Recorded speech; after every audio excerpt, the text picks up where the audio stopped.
Welcome to your Health is Wealth podcast, the podcast that invites you to embrace a profound truth that your health is your wealth.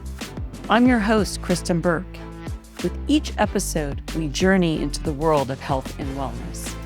We cover topics such as nutrition, fitness, health and safety, alternative medicine, integrative practices, holistic healing, and transformative coaching, all designed to empower you to thrive in mind, body, and spirit.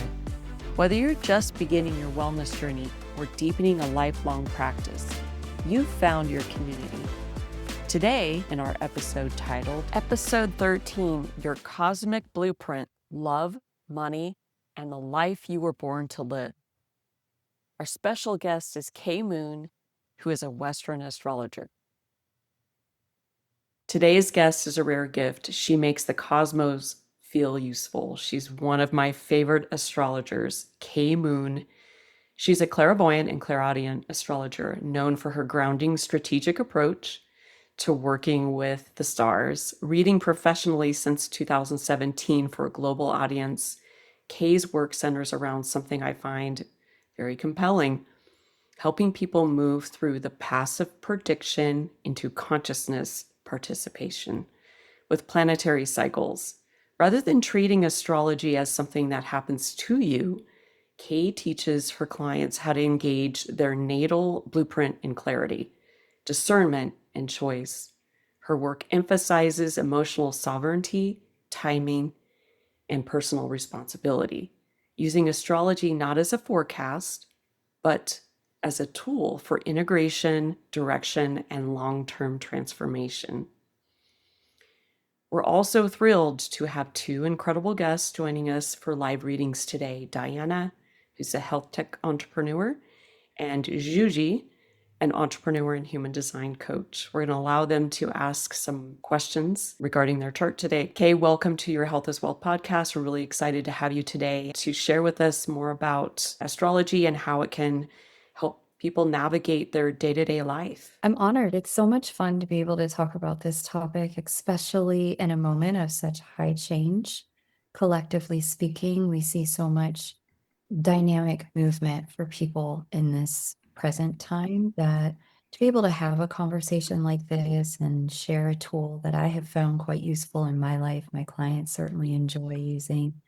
I have found it a path of empowerment for people, one that enhances their innate spirituality and connection to the divine, however they see it, rather than replacing it. So I'm really glad you invited me. Thank you. Yeah, I'm honored to have you. I am going to let one of our first guests in. Hey, Diana, thanks for joining us. This is KMoon, Diana. Hi, And KMoon. Nice to meet you, Diana. Thanks for being here. Yeah, thank you. Zsuzsi will join us at the half of the hour. I'm going to just ask some general questions of KMoon, and then we'll just see how things authentically move. And then we'll probably start with your chart. Okay? Sure. All right. Very, very excited about this. Same. It'll be great. Thank you so much. All right. Let's start things off with your background. I find it really interesting how astrology, and for many years, I really was afraid of it. I wasn't sure what it was. And a friend of mine introduced me to it. And then, of course, many years ago, I found you. I think it was 2020 when everything was just very uncertain with COVID. So I'm curious what brings people to different amazing tools and gifts. And for you, I'd like to see what you would like to share on that. I found astrology at a season in my life that I guess you could call it like my private pandemic. It was one of like the worst years of my life. So many things had happened in back-to-back quick succession. I made a pivot in my business that just didn't go as I had thought it would and ran out of like runway in order to continue to hold my apartment where I was living. So I needed to move back into my parents' home while I figured it out. I found out that I had fibroids and then a thyroid thing, and that I owed the IRS like 60 grand. And then my grandfather died, and then my grandmother died. And it wasn't like just one area of life collapsing. It was like dominoes. They all fell.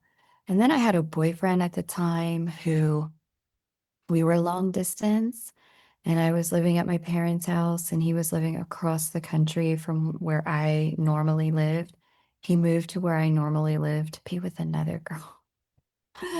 I mean, all of it was just, you can't write a comically more tragic like series of unfortunate events unfolding for a person. And I would work so hard to turn my business around during the day, but my solace and comfort at night had this astrology app.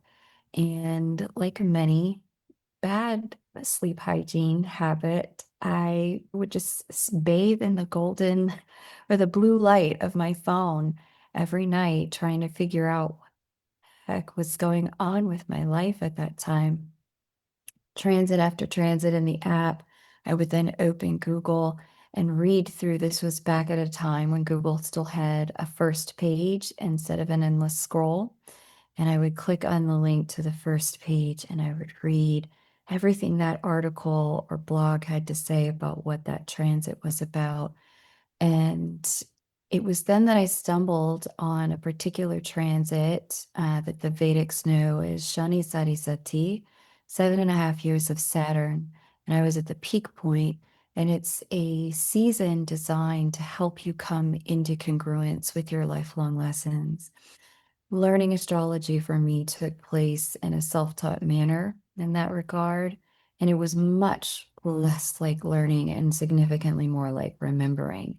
It was the experience of my clairaudience also tuning in and after I'd finish an article and say, and then what you need to understand is this, and this are also true, but this, and this are not. And it alters when you add this element. It was like remembering something I'd studied for lifetimes for me. After that year, and once I kind of figured out, oh, this is how I navigate this, randomly I ended up getting a fintech job.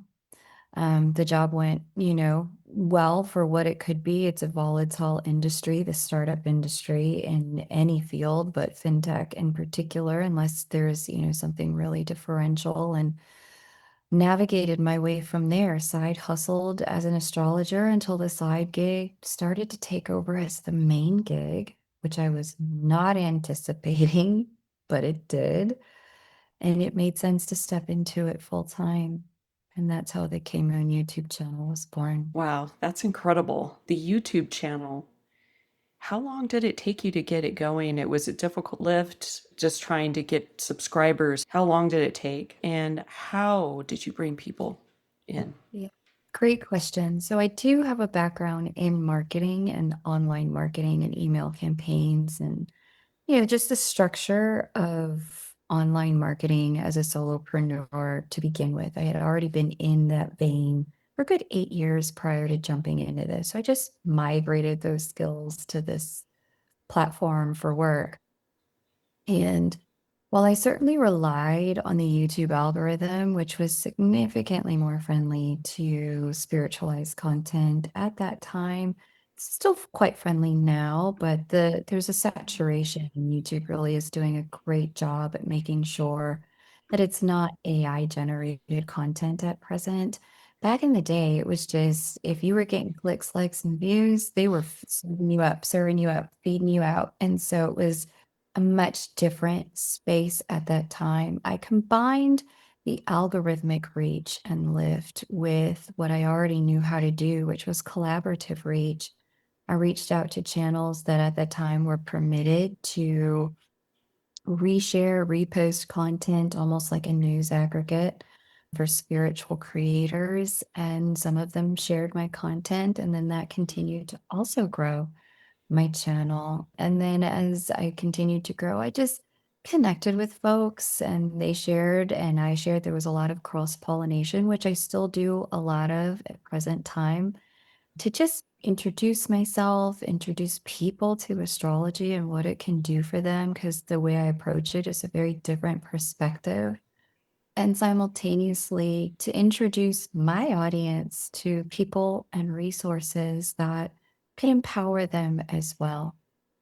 So that combination of organic through the algorithmic reach, as well as earned through cross-pollination and sharing, has been the way I've worked the marketing to facilitate growth for the KMoon YouTube channel. So not only are you an astrologer, but you're an entrepreneur at heart.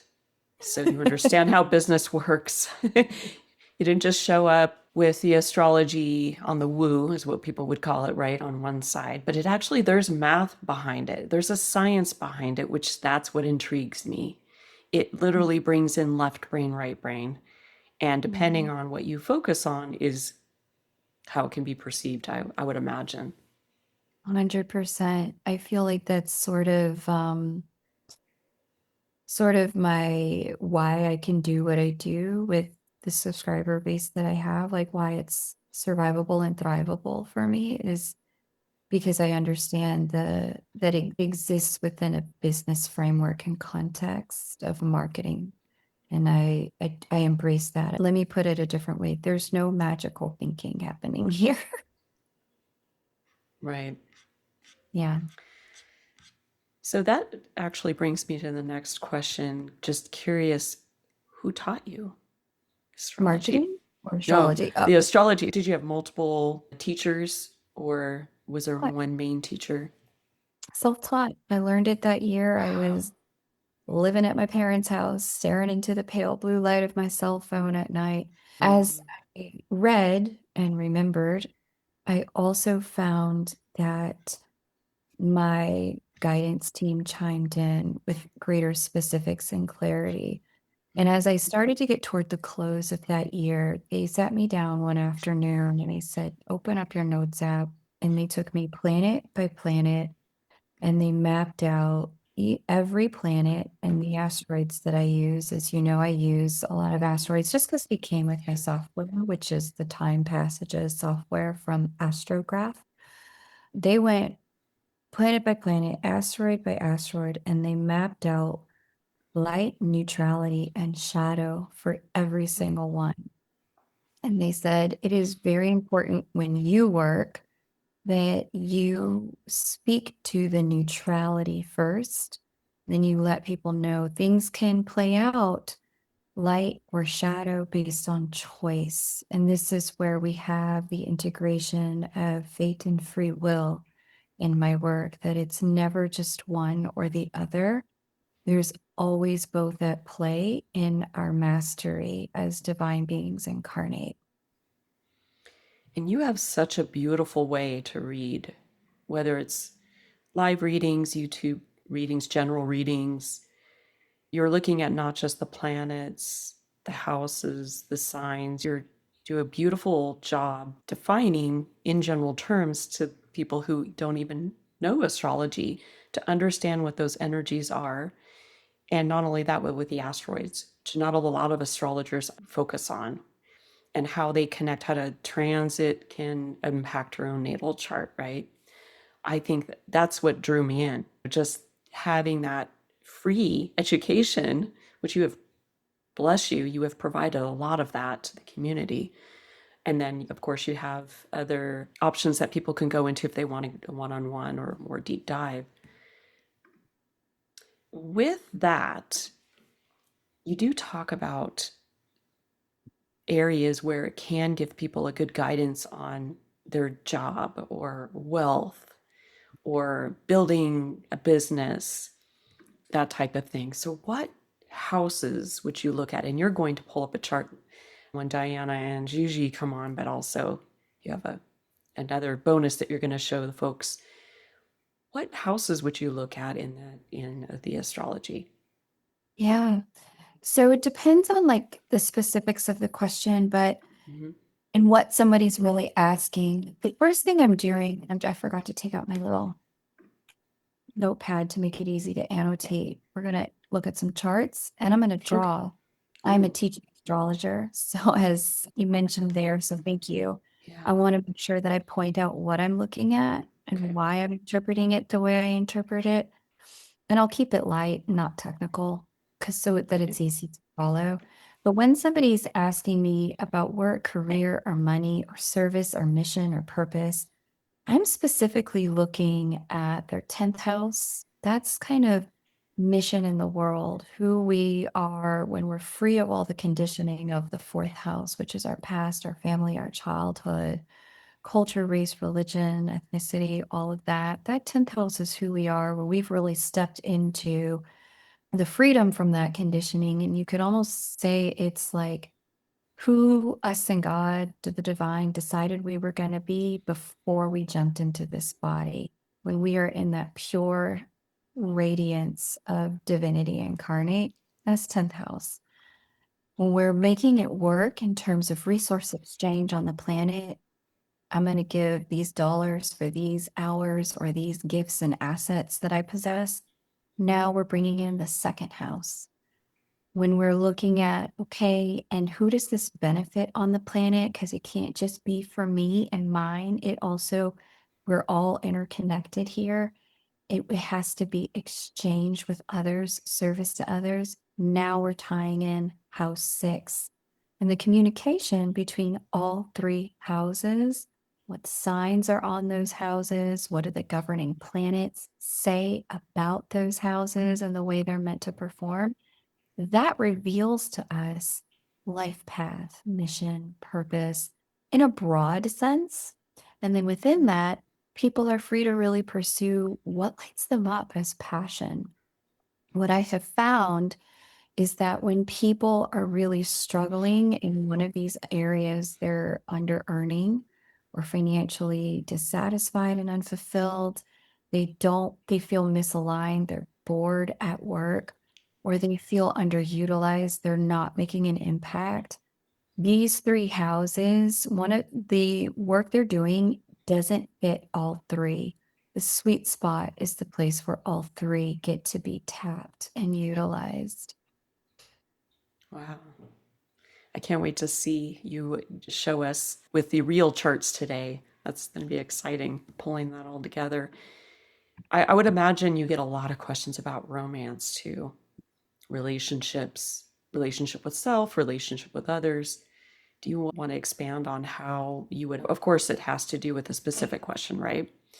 But how would you look at that, relationships or romance? You know what? Yeah, it really depends on the question. Sometimes people have questions about patterns, like, why am I like this sort of questions? Or not, why am I like this, but why have I run into the same relationship challenge over and over? And they always present like this. What am I missing? With that, I can again look in the chart for light and shadow and neutrality. Typically, if there's a problem, something's playing out in shadow. And so I can, which house is it? Is it 5, dating, flirtation, and romance? Is it 6? Notice 6 has a little overlap here. That's the link to the 7th house. The 6th house is where someone could ostensibly considered becoming a part of our day life. The 7th house is the marriage and the commitment. That 8th house is considered physical intimacy. It's the house where 2 merge and become one in that blissful act. So, depending upon what the question is, I'll check the houses, I'll check the house rulers, I'll double check, is this a light or shadow energy of one of these? And if it's none of the above, I dig deeper.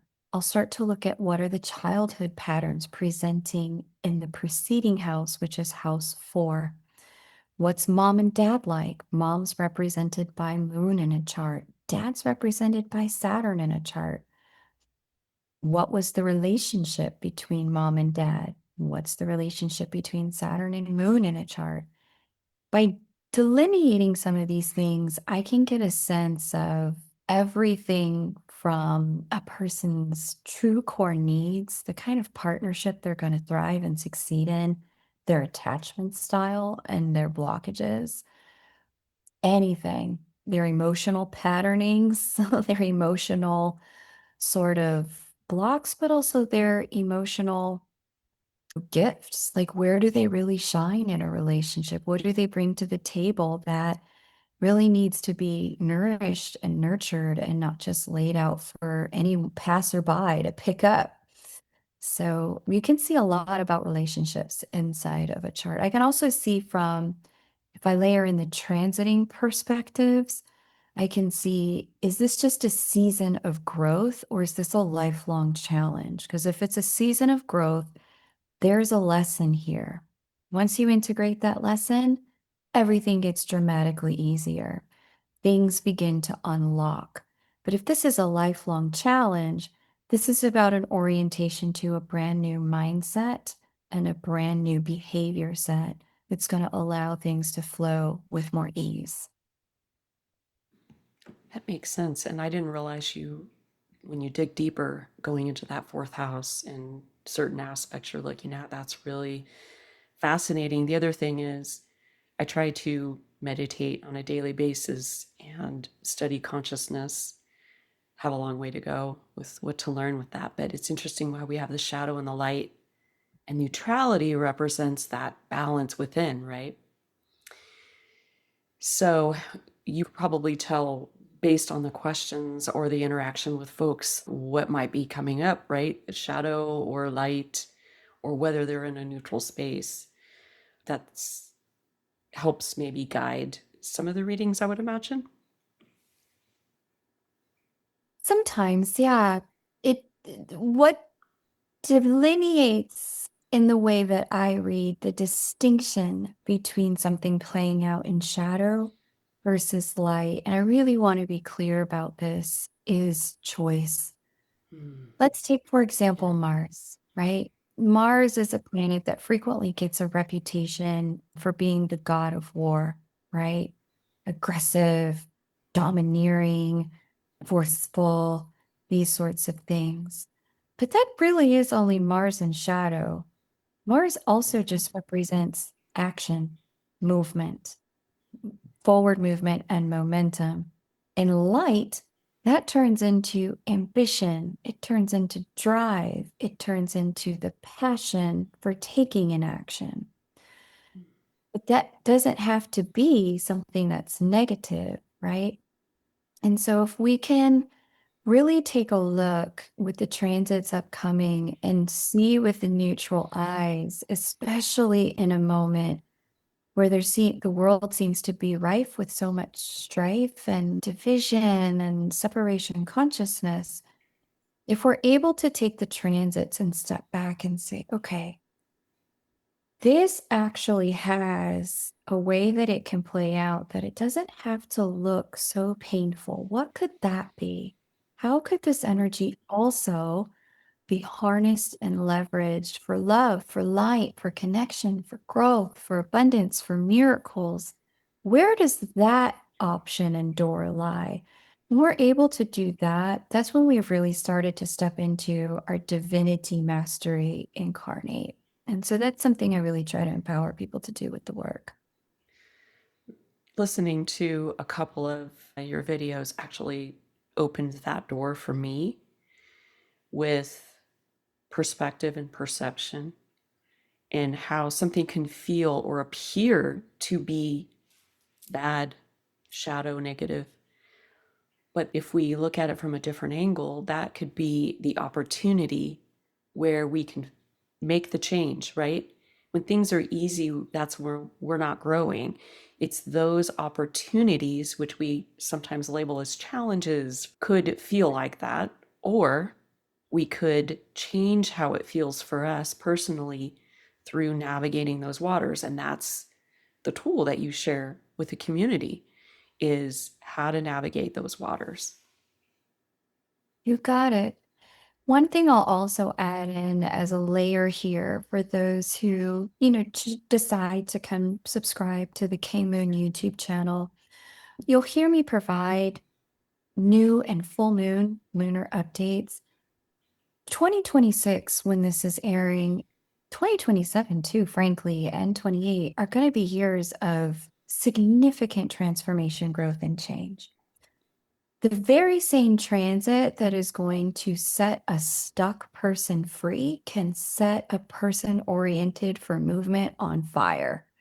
And so it's really important to know like where you sit on the spectrum. And I do a lot on the channel to try to communicate that with some of these transits because all of us, we're in an ascension process and consciousness right now.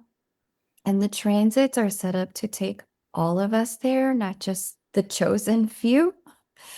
And not all of us can move at the same rate, at the same pace. We don't all have the same makeup. And so certain transits will be really enhancing for some. They'll be really unnerving for others, the same transit. But if you can really understand, okay, this is when I need to do more nervous system regulation because this transit was designed for the stuck people and I'm not a stuck person. Yeah. Or I am a stuck person in this area of life. So I'm going to put a few things on hold and really focus on getting unstuck in this one area so that I can move this along too. Harness this transit for movement. I speak in a way that allows you to really come into that self-awareness and self-mastery and move your life according to where you know you are in your growth edge. I love that. Would you like to talk a little bit about some of the programs that you have, Star Club, Manifestation, Mastery? Yeah, of course. So I am presently around the time of this airing, you're going to see I'll have just finished enrolling for a program called Manifestation Mastery. I tend to air it when we have a very specific transit in the sky. Most of 2026 will have a sextile between two planets, Jupiter and Uranus. Uranus is divine activation and Jupiter is amplification. And when they come into communication, there's a new timeline available for us to jump onto. We get to decide what that looks like and what that is. We get the opportunity to really see how malleable timelines are and start to play with calling things into form out of the ether. We're in such a timeline as this now, and you may really hear your thoughts turning into things quite quickly in this energy, like having a random passing thought while washing the dishes. Next thing you know, it's something that's unfolding. You see it on the news, you catch it in the grocery store. A friend brings it up in conversation the very next day.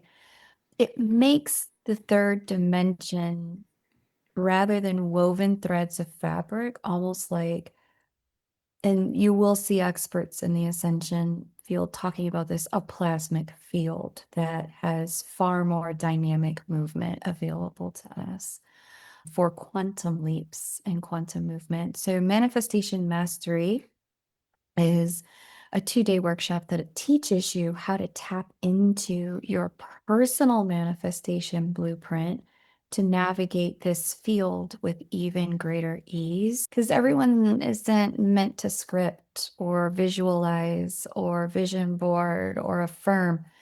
Some people that's always going to work well for. It's because it's part of their blueprint. Other people are going to get mixed results because it's not part of your blueprint or it's only partially part of your blueprint. And so in manifestation mastery, I'm delineating specifically what is your blueprint, what are your techniques, how do you work with this plasmic field of quantum movement so that you can generate what you want to see on the planet.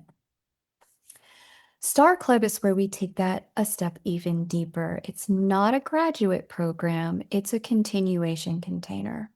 And Star Club allows us to have multiple ongoing touch points in a month where I provide things like journal prompts, ritual work to facilitate your connection to the third dimension and your mastery over your world.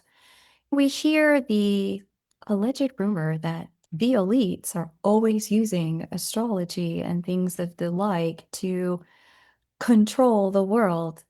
Whether that's true or not, I don't know, but I know for a fact that you can actually use this like a tool to have mastery and authority over your own reality. You don't have to be a victim to energies. You can wield energies. And Star Club is the place where I'm teaching my students and my members, how do you do this? What's happening in the sky? What are the choice points? How do you make it real for you to navigate from A to B to C? There's a Stellium membership, which is $22 a month, and that gives you full access to live Q&A with me a couple times a week in some cases. Other times it's once a week, and live events about astrological things happening in the sky. We get to go deeper, as well as you get to learn a little bit about astrology along the way. So definitely check it out. You're going to have the links, right? Yes, I'm going to share your website, the links, YouTube channel, all of that with any of the promotional stuff affiliated with the podcast as well when we launch that. We'll make sure everybody has access to all of those details too. Thank you for sharing that. We're going to now transition to another segment, something that I think is really special. There's 2 readings, Diana and Zsuzsi, which she'll be joining us soon, have each shared their birth data. Thank you so much. With Kay ahead of today. And Kay is going to offer some insight to their charts within the podcast. So this isn't a full reading. It's just more to answer some basic questions. And so let's just see what comes up with each of you. And Kay, if you want to share your screen and jump right in, I'll let you guide. Hi, Diana. It's so nice to meet you. Thanks for joining us today. Thank you for having me. I'm really excited about this reading. Awesome. Okay, so I have your chart here. I want to just confirm my fingers have done correct work. Can you have a look at the top and bottom and just confirm these are your birth details? Yes, that is me. Okay, perfect. We can talk about whatever you want. Now that you kind of know how I read and what I get up to, I would love to know what would be of service to you today. Thank you. I think the main themes are professional pursuits, which I don't really like to your point earlier, I don't like to bifurcate out what I do for work and who I am as a person and my soul path and what I'm being called to do. So I don't really like that distinction, but I definitely am in a really meaningful transition in when it comes to the work that I'm doing. And I'm excited for any insights on kind of what the next right thing to do is, what to listen to, what the signs are saying around that. And then in addition to that, love life, which is always really fun to get into. I'm going to volunteer myself to get into what the future holds or any guidance that you can see in that regard. Okay, great. I can see that you are in the middle of a work transition and figuring out just what's next. And that's really indicated here. I've just put a transit chart here on top of your natal chart, which is the inner circle. The transits let me know what changes are unfolding in your life in present time. Okay, so as I'm looking, your midheaven is governed by the sign of Aquarius, and we see Uranus as and Saturn as the planetary governors of Aquarius. Your natal Saturn is going through a massive change this year. That change is being brought on by, we see Jupiter is going to square it. When Jupiter arrives at early degrees Leo, that's going to bring expansion. But then we also see a square from Pluto in Aquarius because your natal Saturn is at the 2nd degree of Scorpio. Because the ruling planet of the career house is receiving such heavy hitter transformation this year, this lets me know, Pluto lets me know there's an ending and a closure to one season and one chapter, which I think you've probably felt. You've probably felt it since 2023, summer of 2023. And that was when Pluto was more close to exact square, building square. And now you're clear that, okay, yeah, there's a chapter over, but what is next? When I consider the what's next for you, let's just take a look back at the natal chart. First of all, greater clarity does look like it arrives once Jupiter moves over here to your third house into Leo. Third house is consciousness, awareness, Jupiter's expansion.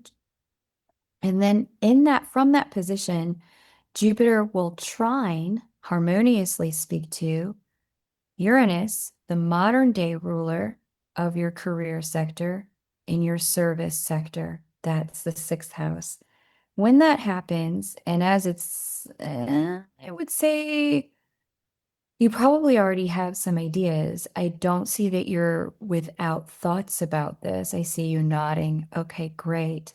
There's not only will the ideas crystallize, but it also seems to me that momentum and speed pick up. I want to give you a timeline here as some collaborative people begin to show up.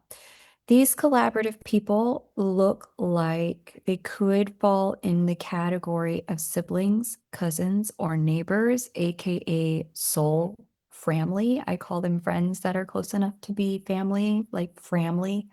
Some of those folks look like they either have ideas or guidance or opportunities that align with exactly what you've been thinking you might move into. Let me give you an exact timeline here. New transit date. I want to get into the 6th month.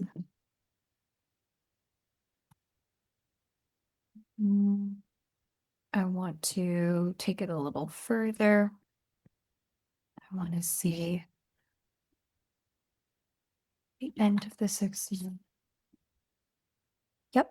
So right around the 20th to the 30th of June, this is when a door opens or a passageway. I like to call these windows of time, where between this date and this date, and I'll give you the end date, these are when some of those ideas and then people who can really help with the ideas begin to show up. When this happens, I want to mentally prepare you because of this opposition to your natal Jupiter and Uranus here from Mars and Uranus. These things are going to happen at lightning speed, like quantum speed. It's going to be overnight. It's like, yeah, so I started an alpaca farm in Argentina last month. Like this sort of like, I was dreaming it in May and it's done in June. This sort of overnight sort of quantum movement it does look like it's quite possible given the layout of your chart and the planetary actions here. So just mentally prepare yourself. If it's felt like it's been slow or stagnant or like the decks have been cleared, but you can't figure out why, it's just like this open space now all of a sudden, it's because things are about to move and they're going to move real quick. I see you nodding. So I imagine that. I'm here for it. Bring it. Bring it on. Yeah. Okay. Amazing. You have this thing in your chart. So I was talking about this earlier with manifestation mastery, that there's a sextile between these two planets. But you have in your natal chart a conjunction between these two planets that make you kind of prone to be a walking manifestation activator, and that's a conjunction between Jupiter and Uranus, and it's over here in your 6th house. Our next guest also has the same conjunction, which is, yes, I won't say it's unusual, like rare. It's not very common, but I will say to see two people who have it in the same room at the same time, that's rare. This is going to be a really fun conversation. There's a lot of speed, there's a lot of dynamism, there's a lot of momentum that shows up for both of you this summer with regard to the question, what's next? Because this is a Sagittarius for you to really take advantage of this, having clear vision, unapologetic vision, a real understanding of the final end product, as opposed to here's what I want because this is what's available. No, here's what I want because it's what's in my spirit. This is what I was born to do. You guys understand the distinction, I'm sure. Mm-hmm. This is what you're being asked to understand and focus on when it comes to calling in this next step. I'm going to pause there. I'd love to ask, since I said, I don't know if I need to tell you. I think you already know based on the timeline that I'm seeing. What's the magic you're brewing over there, Diana? Well, my startup right now is going through an M&A process. So we might be partnering with a new company. So it's this idea of a big transition, a big, very positive transition in the work that we're doing. And we're in the holistic health space. Kristen and I are kindred spirits. So we focus on trauma recovery specifically, and I found a really great partner, and we're trying to see kind of where everything lands and also how my soul path will evolve as a result of this partnership. As I'm sure you can relate, when you answer the call around some kind of professional or personal pursuit, you just do a lot of listening, right? And a lot of tapping into the knowing. And then things can come in, catalysts can come in, partnerships can come in, opportunities can come in. And you have to discern whether or not it's the right thing to do. And it's feeling right. And this opportunity will allow me to kind of steward and evolve the original concept that we were working on for my startup and bolster it in a really meaningful way with real clinical research. But yeah, just feeling into different aspects of that, right? Like, what does the new team look like? What do our first kind of go-to-market strategies look like? And it's all very exciting, but a lot of it is up in the air. So I'm waiting to see how the dust settles. It does look like it settles quite favorably this year concerning the way this is set up based on what I'm seeing. And it also looks like it happens quite quickly. It does look like it's that June timeframe. Early June is when I see, okay, conversations move forward and then they move forward at speed. When this happens, it does change, as I'm sure you're aware, public perception of you, because your role will change. It changes the way you're perceived, this sort of thing. I'd love to go deeper with you, not here. There are some challenges that I'm seeing having to do with sustaining sovereignty and maintaining creative control and vision and direction. And there's a way to navigate this without compromise. And so for right now, because that's going to be a much longer conversation, what I will say is that what's going to serve you best in this along those lines is to be really clear about your personal boundaries and sustaining the integrity of this work. Be clear about what the foundational, this can change, but that can never change, is in terms of what this service is and what it provides. Because there will be requests. When are there not requests in a partnership, right? Mm-hmm. There will be requests that have the capacity to fundamentally shift the product output in a way that may leave you questioning, was this the right thing? And there's a way to avoid that, specifically by being very clear about the skeleton frame of this project. Like, what can never change. Outside of that, your partners look very powerful.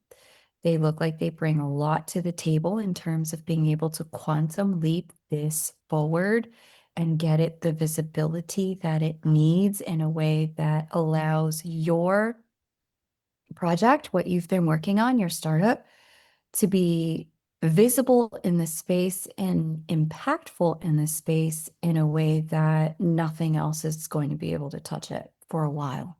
So congratulations. This looks wonderful. Thank you. Thank you.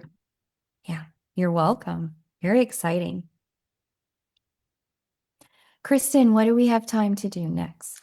I think it will be time to jump into Zsuzsi's chart, if you're okay with that. Before you do that, you said there was a similarity in their charts. If they're okay with it, you want to jump into that first and then transition into Zsuzsi's. Will that work? Yeah, And totally. wanted to introduce you to Zsuzsi. Here she is. She's also an entrepreneur. It's Hi, welcome. It's wonderful to have you here. I'm very excited to be here. Awesome. Okay, so on top we have Zsuzsi's chart. And Zsuzsi, if you would just double check for me, my fingers did right work. Your birth details are in correctly. Yes. Beautiful. Thank you for confirming. The similarity in Zsuzsi's chart and Diana's chart is this beautiful conjunction between Jupiter and Uranus. Both of you have it. Both of you have it in Sagittarius, which lets me know you were born within months of each other in the same year. But it is such a great placement because you're like a walking manifestation portal. And you both have probably noticed this at different times in life where you can decide to move forward on a thing and doorways, gateways turn open, lights turn green. You get opportunities, invitations, and you then hear stories about other friends or colleagues or family members who also decide they're going to move forward on their fill in the blank thing. And for whatever reason, you're just met with obstacle after obstacle or distraction after distraction. It just doesn't seem to quite move in the way there's movement in your life. I see Diana's nodding. Yeah, you've seen this. Zsuzsi, have you seen this as well? Yeah, I mean, I am a pretty speedy person. There's a lot of momentum when I set my mind on a direction. Mm-hmm. Mm-hmm. The two of you could be considered accelerants in people's lives. And when it comes to building out projects, when and where you enter is the exact moment when things start to take off. And so even when you were young, I see you both nodding, even when you were younger, you probably even noticed if you went out to party with friends or hang out when you were a late teenager or your early 20s, things just happened around you. Things just took off, or the plans accelerated very quickly or escalated very quickly.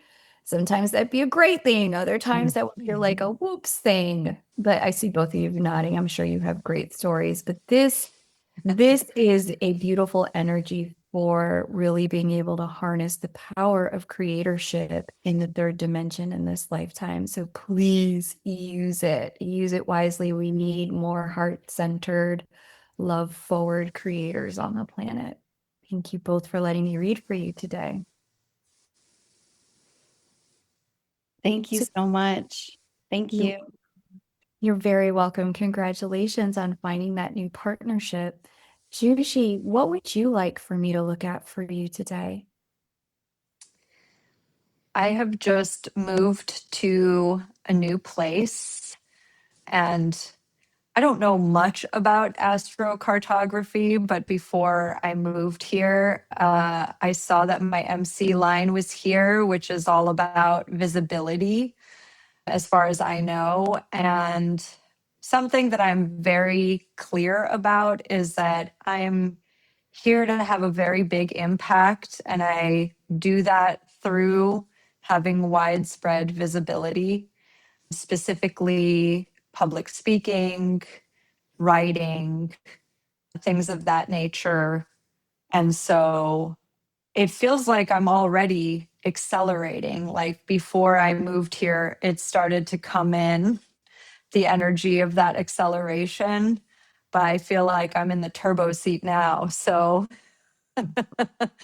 anything you can tell me about that would be very valuable. And I appreciate you so much. Yeah, absolutely. First of all, congrats. I love this for you. And I'm not surprised when I look here at the transits that are unfolding in present time for you. That turbocharge and acceleration is brought on by those same two planets by transit having a conversation with the governor of your midheaven. And the governor of your midheaven is Mercury as the ruling planet of Virgo. Virgo, again, this 10th house, I mentioned it earlier on the podcast, but just as a quick recap, 10th house, and as Zsuzsi said, she called it her MC line, which is this line here. This is that place in the chart where when we step into it, we are us at our brightest source light, incarnate, free from all the conditioning that we broke through from the fourth house, family, culture, race, neighborhood, ethnicity, religion, the programming of our origins. Once we've dropped all of that programming and conditioning in the 10th house, the opposite house, we really step into that divine source light and its radiance in what we're here to do and experience and how we're here to lead. Now, coming into present time, we have the activator, that's Uranus, and then the amplifier, that's Jupiter, speaking to the ruling planet of your midheaven this year. Uranus is already in that communication and has been since the late last year. You probably started to feel this little agitation under the earth beneath you as it was like, okay, I got to step into this. Now's the time to move, time to go. Maybe even a few key conversations and collaborative, either partnerships or a few keywords from partners may have been spoken to you, or shifts in partnership may have opened a gateway for you. And then we see Jupiter here on the amplifying side of this, moving into a sextile for you as Jupiter comes to arrive at early degrees of Leo in the month late June, early July. And as that amplification happens, the agitation happened. I got to move, I got to go, I got to do. Now that you're in it, Jupiter is going to pour some gasoline on this fire for you. Can you feel it already? You are Yeah. Tell us what's going on. Well, I've just like the most random things have started to come into my field. Like all of a sudden, a magazine reached out to do an article about me. Like never have that has that ever happened.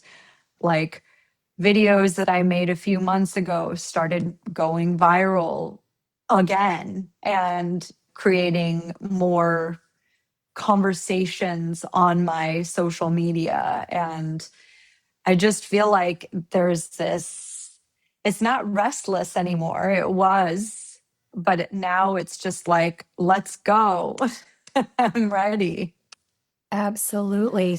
And you've taken advantage of this perfectly by positioning yourself in from an astrocartography perspective on a link to your MC line. That will really, those transits were coming regardless. So there would have been this opening career-wise for you, even had you not moved.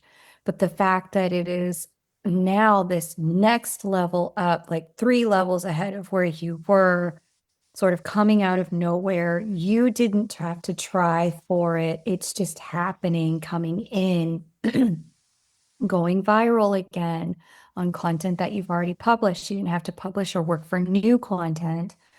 You know, a magazine reaching out, having heard about you, you didn't have to go find PR. PR came to find you. I actually had that happen to one of my clients this month as well. This is, you positioned yourself, you participated, and now the planets can actually do an even bigger blessing for you. And I want to really be clear that this is, again, sort of that conversation that we were having earlier around the intersection between fate and free will. The stars can only do so much if all you ever do is sit in your house and you don't go out and you don't want to meet new people and you don't want to put your work out there. There's nothing for them to magnetize toward you. When we show up with our part of the soul work, with our part of the process, that's really where they can show up and do their magic. They can throw the party, but we have to choose to attend. So really, congratulations on this. You have one more question for me or any clarifiers about what I just shared?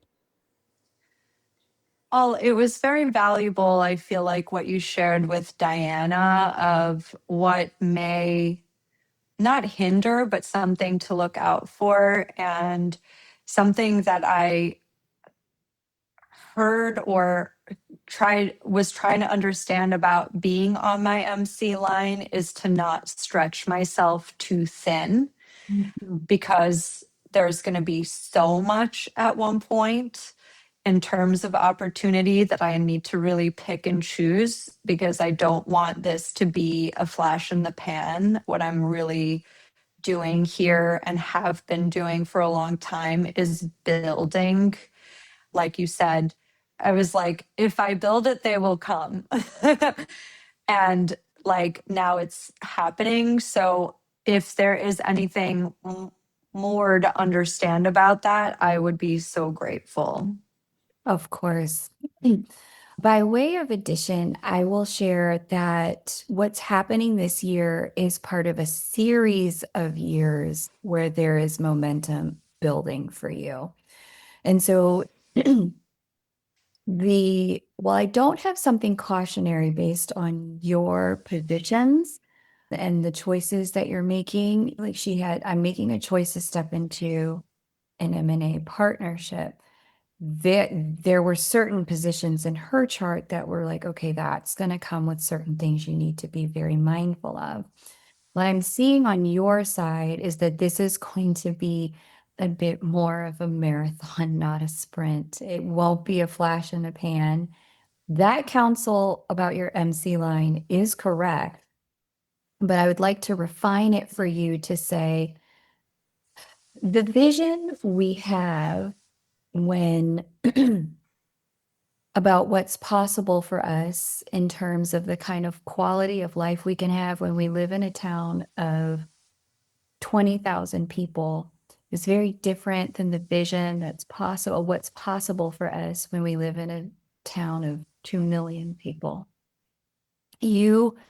I don't know where you technically move from or move to, but what I am seeing based on what's about to happen with these transits as Jupiter moves from 8 to 9 this summer. 9 is part of the PR axis. It's part of the visibility axis, PR and marketing. And then Jupiter, again, as the amplifier moves into 10, this will be the second half of next year. And then in the following year, it'll remain in 10. What this is telling me, because wherever Jupiter goes, he brings expansion and growth. Whatever your vision was for your business in the last season, you need to make it bigger.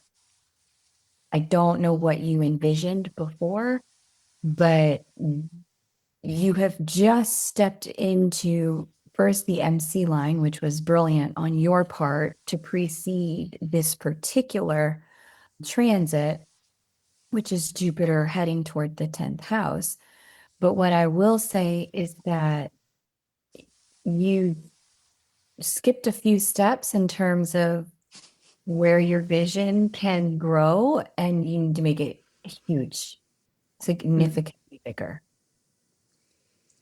Can you do Well, you that? were right on. It was right on. I did move from a town of 20,000 to 2 million. So, like, literally. Oh, sometimes I channel stuff like that. It just sometimes I'm not looking for it. The information just the clairvoyant comes on. Yes.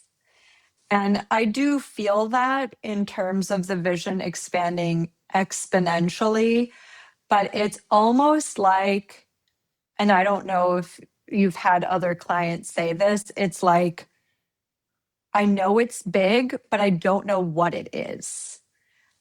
I don't feel like I have to know. I put one foot in front of the other, feeling like this is taking the aligned actions.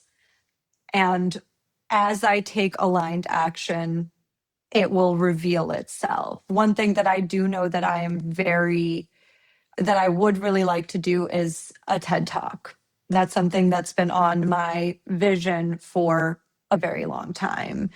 And right before I came here, I told a friend that we were moving, and she was like, "Oh, you're doing your TED Talk there." And I was like, "Oh, okay, cool."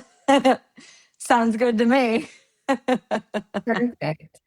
The reason I provided the counsel to shape your vision is because your midheaven is Virgo.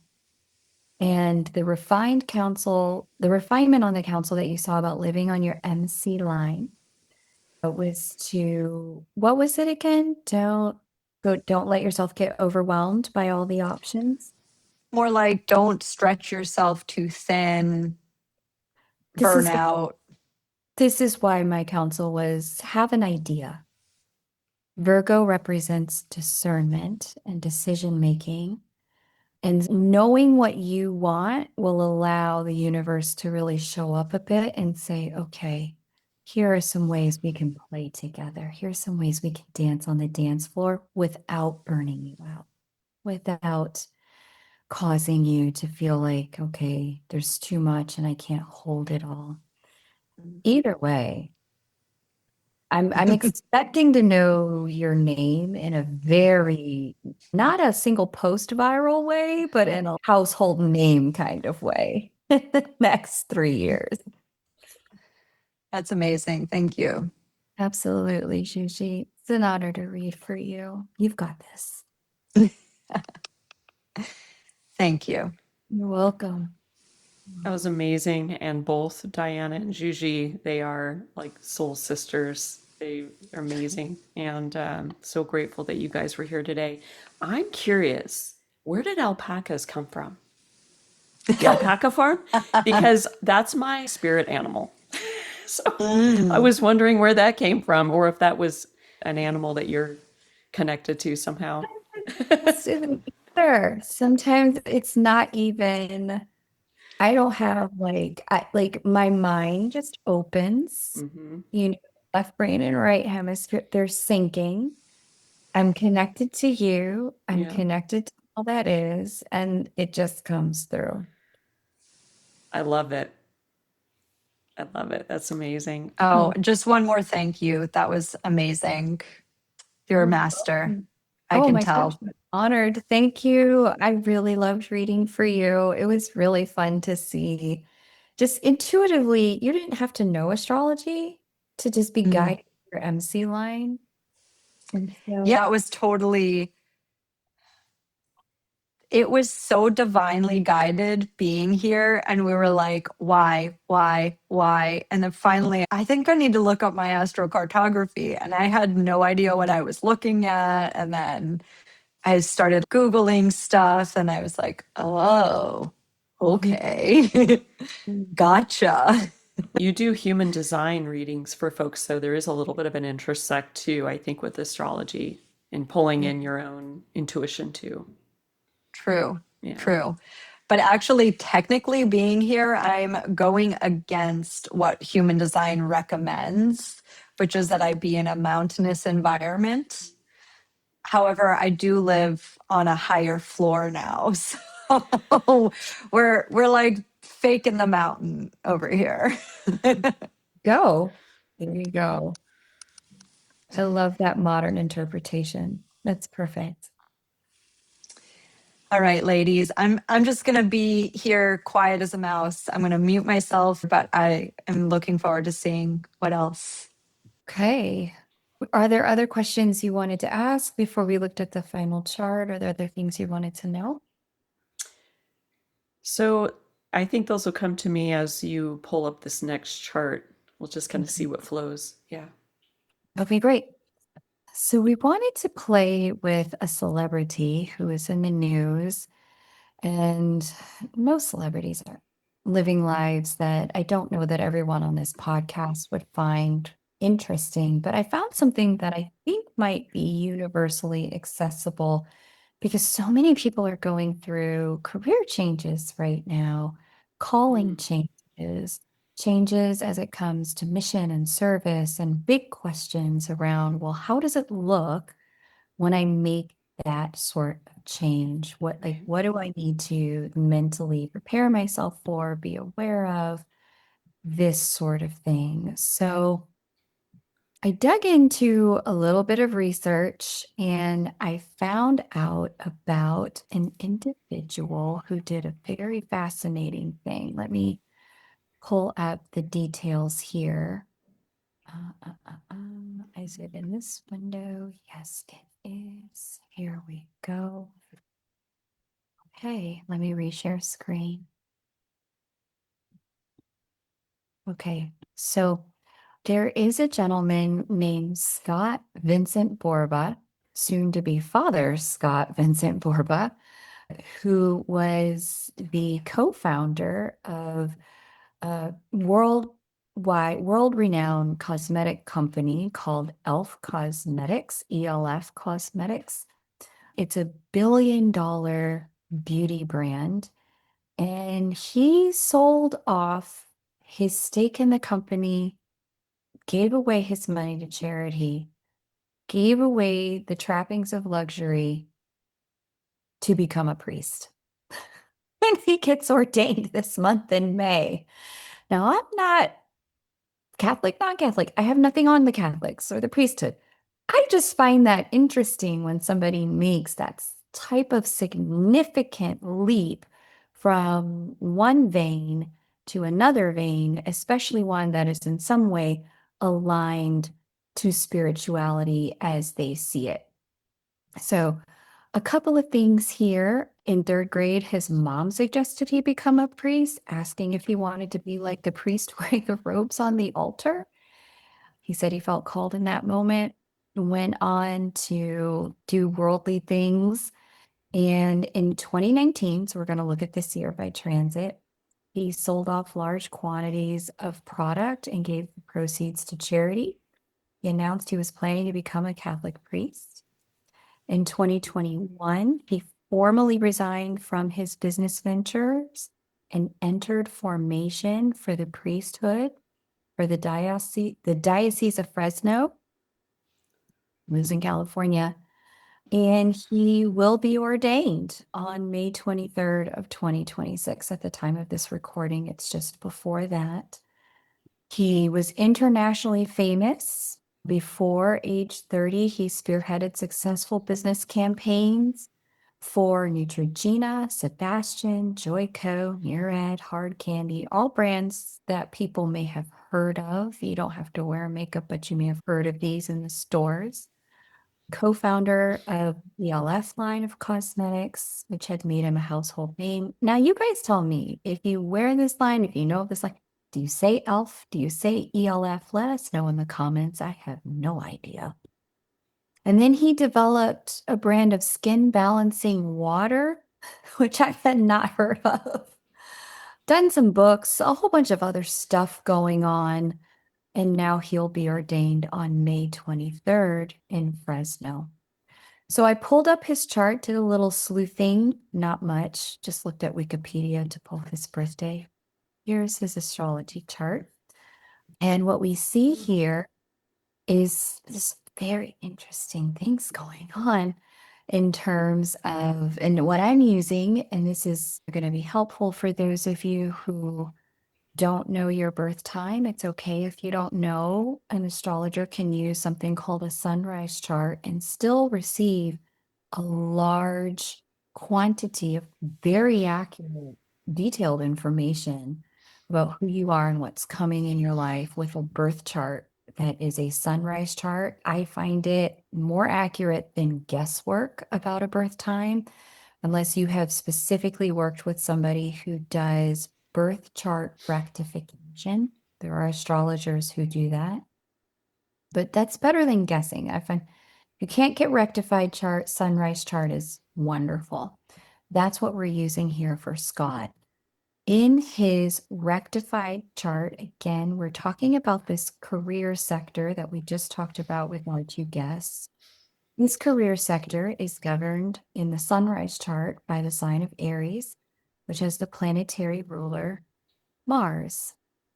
Mars, at that first degree of Aries, has been receiving a ton of activation since 2019 when we saw he did the initial product sell off. So let's go back to 2019 and just take a look. That was 7 years ago. Go ahead. One thing that is so interesting is look at the 1 degree, and I don't know if that changes with the birth time, but he has Mars squaring his sun, Oh, yeah. and then it's also squaring Pluto. What? Oh, yeah. So we're going Wow. to get into all of it. Absolutely. Anytime you see Mars and Pluto in communication in a person's chart, this is a person who was built for productivity, especially when Saturn is also a part of the communication. And we do see his natal Saturn is a piece of this communication by T-square if you're watching this. But if you're just listening to the podcast, not to worry. What we're going to talk about, I'm going to explain it so you don't have to visually be looking. But when we look at 2019 for him, we see some very interesting activations begin to take place. By transit, we have the planet of power and confronting fear, that's Pluto, and the planet that deals with structural integrity. Are things truly in alignment in the way they're supposed to be? That's Saturn. We have Pluto and Saturn having a communication with the governing planet, that's Mars, of his midheaven sector, according to a sunrise chart. See how it's still very accurate? We're talking about confronting fears, owning our power, structural integrity for who we're meant to be on the planet when we are free from all the conditionings of the world. He felt like he was meant to be a priest.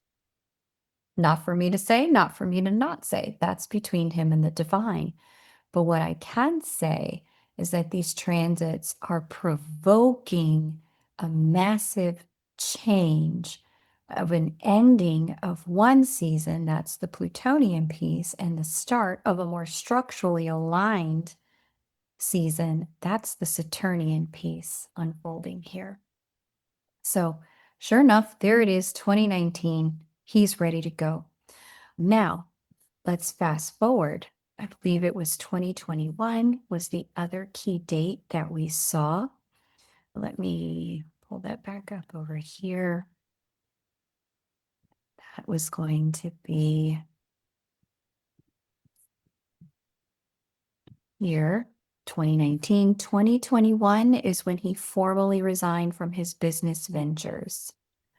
Let's take a look at the chart for 2021. Notice how this is a multi-year process for him.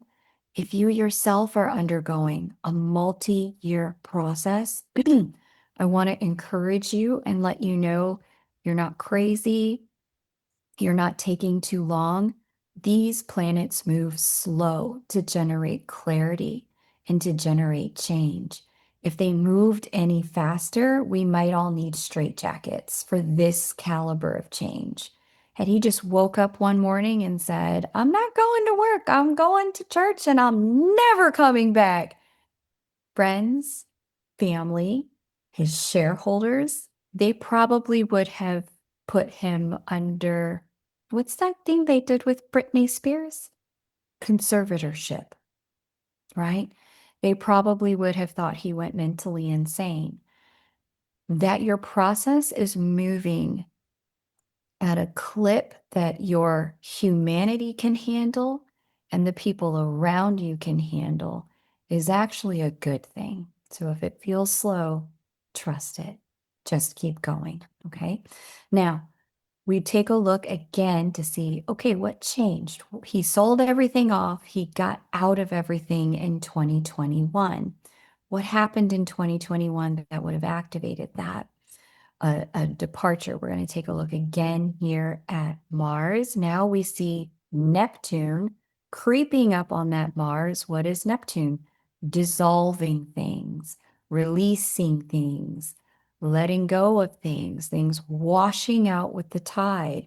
Neptune is also our connection to our spirituality. And so spirituality, connecting to the governor of his career sector, he's going to take a step in a more spiritual direction when it came to his career, something more altruistic, something that had more to do with connecting him more to the divine. It's interesting that this ninth sector from his sun in a sunrise chart, the ninth house, and in this case, ninth sector from his sun, is a sector that specifically speaks to not just spirituality, but religion. He took a religious turn here. See how specific a sunrise chart can get? This is why I like using them. So fascinating, fascinating, fascinating stuff. Also, we see a little barely talked about energy here named Pholus squaring that Mars as well. What this Pholus represents toxicity. It is coming from the sector that deals with partnership and the sign that deals with business structure. With Pholus speaking to his career ambition planet, this lets me know that continuing on the path he would have been on would have been toxic, poisonous to him. And he probably felt that, like, I got to get out of here. I got to stop touching this. It's not working for me anymore. So very fascinating stuff. He'll be ordained. Let's head out to May 23rd. This is when the work is complete. The transition is complete. May 23rd, 2026. Congratulations, Scott, if this ever reaches you. It definitely looks like this was an alignment for your life path. And here we see all of the planets that were activating his natal Mars have come to rest in terms of their total activation. The last one really here being Uranus. Transit Uranus again being a massive activator, a quantum leap creator, having moved 2 degrees out of sextile with his natal Mars. Uranus saying, hey, I've finished with your identity change. You're ready to come out of the oven. Ta-da! Really beautiful. And then Jupiter, the expander, will step into the second house of self-worth, self-esteem for him, and allow him to feel like who he was always meant to be. Really beautiful how the planets do work in our favor when we stop resisting. So well done, Scott.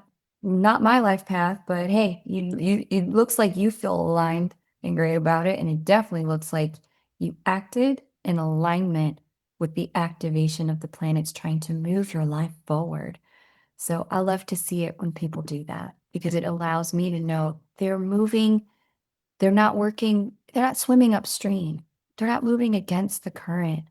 They're according to the divine will at work in them.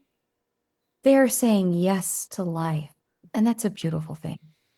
Absolutely. Resistance creates blockages, not only in the mind, but in the physiology too, can create physical illness instead of having that flow, that continual flow. The other thing is the timing. 2021 was when he sold his stuff. I think when COVID hit, it created a lot of change for a lot of people. That was the external activity that may have happened also to say, okay, I'm done with this kind of thing. I'm wondering, Absolutely. it'd be interesting to know that. So thank you so much for taking the time today out of your schedule to be on the podcast, to share your wisdom, your passion. Clearly, you're in alignment with your life path. I'm really excited to see how things grow for you because I feel intuitively there's going to be more for you, more expansion for you in this area somehow. The other thing, side note, it would be interesting. I'm not sure, this is like random. It would be interesting to see an astrologer's point of view and human design in interpretation or looking at world events or a person's life path. I'm wondering if that's something in the future that you would ever consider. I do not know enough about human design at all. So I would be fascinated to collaborate and learn more. Late night rabbit holes, as you know, is kind of Yeah. my Yeah. my self-soothing mechanism, I guess you could say. I've been in a few when it comes to human design. And I heard some very interesting things about everything that was to come post 2020. So I would be really fascinated to hear from a human design expert what they're seeing about world events and how that the juxtaposition with what we're also seeing astrologically, what's to come. Yeah. I'd love to explore more of a conversation with you in the future if that feels like something you would like to do. I am part of her Star Club. I highly recommend it. Please check her website out. Please check out YouTube channel. She has a lot of tools. She does collaborate with a lot of different people, and I've benefited from it personally. If you feel guided, please check it out. I will have her links in the podcast on my social media. I will be sharing her social media as well. We will tag team all of this with the posts. If you feel guided, please take a listen to this podcast episode, its entirety. And thank you again, Kay. It's just, this is always illuminating the information that you share. And you're showing people that this is not a crutch, it's a compass to any area of life. And thank you, Diana and Zsuzsi, for being guests. I hope you gained something out of it based on your response. It looks like you feel like you benefited. And to our listeners, please, if something sparked something, check out Kay's sites. Thank you so much. It was And a yeah, pleasure to be. Thank you. thanks, Kay. Please follow us on Instagram, Your Health is Wealth Podcast. The link to the website is found on the Instagram bio as well. On our website, we list the episodes, and there is an online form where you can share your feedback, ask questions, share input on future topics, and also contact us if you're interested in being featured on the podcast. Topic scope is related to health and wellness. Thank you very much for listening to our podcast today, and look forward to more.